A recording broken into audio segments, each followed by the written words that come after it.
Hi there, here is my Thinking Out Loud video on Mike Kasprow. So the essential message that I gained from his guest lecture was that just because you can do something doesn't mean that you should.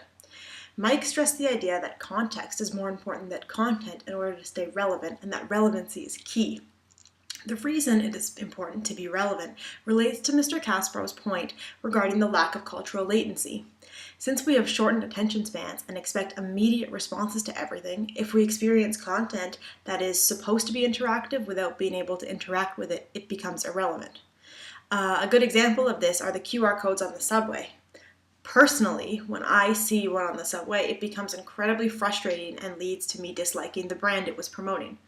Mike explained that the whole point of a brand is the story around it, and the story around that brand that was advertised on the subway becomes, oh yeah, this is the product that made me frustrated. I guess I better buy the other one.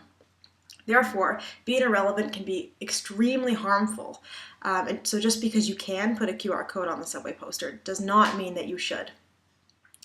But sometimes being risky leads to something extremely successful, I think, such as trusting the research conducted to find out that House of Cards would be a success is a risk, because just because the study lined up, perhaps the results wouldn't work within the Netflix platform.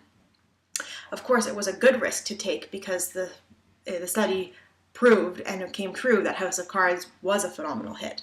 So overall, it's a tough situation whether to go for something and risk being irrelevant or to not go for something and risk greatness.